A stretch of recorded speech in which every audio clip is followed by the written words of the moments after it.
Everybody, this is Pastor Susan, and welcome to another day of devotions this week as we are considering the great invitation to follow Jesus. And we are residing in the first chapter of John's Gospel as we do.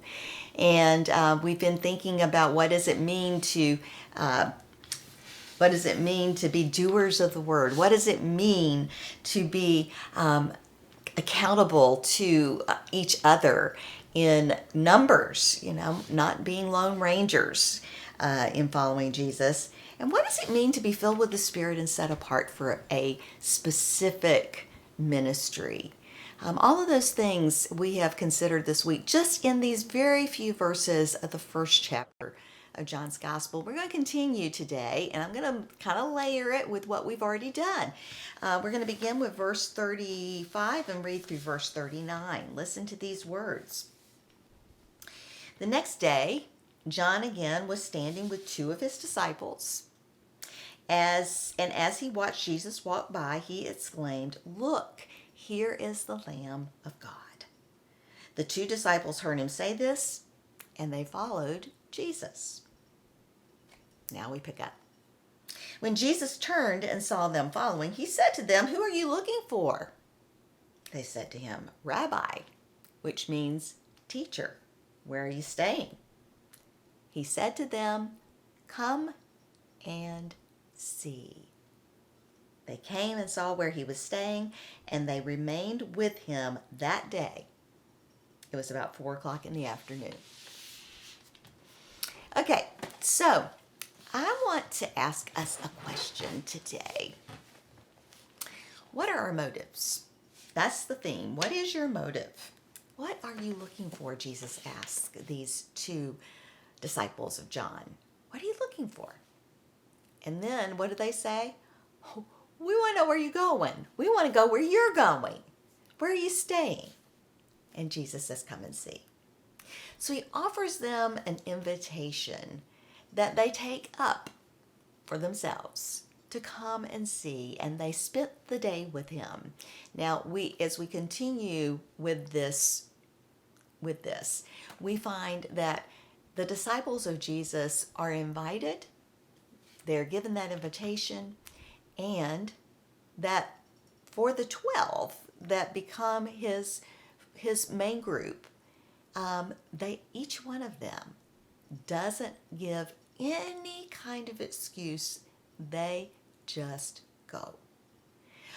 But I think it's a really important question to ask. What are your motives in following Jesus? I was amazed. I've been amazed over the last several years as we've done study about the Enneagram. And for those of you who may not know about it, the Enneagram is an ancient tool for self-understanding and understanding others in terms of personality.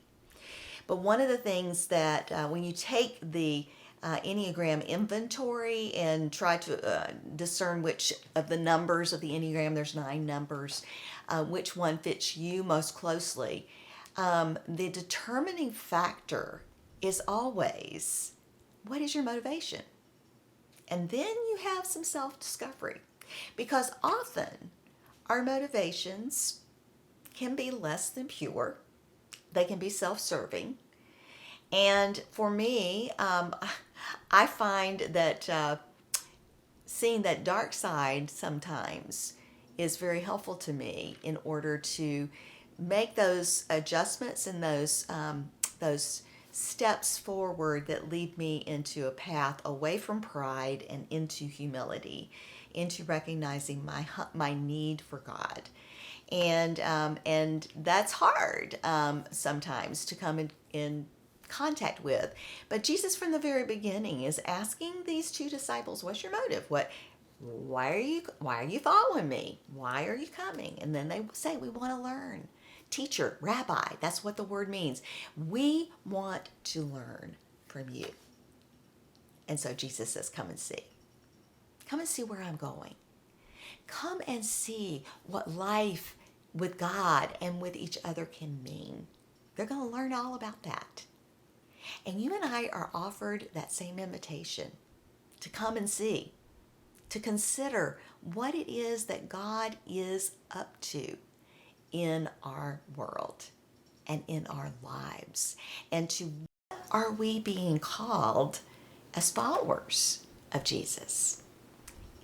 This is a deep journey that you and I are taking, and it's one in which we are called to pay attention to pay attention to our motives, to pay attention to what we are learning, to pay attention to what it means for us to say, I have decided to follow Jesus. No turning back.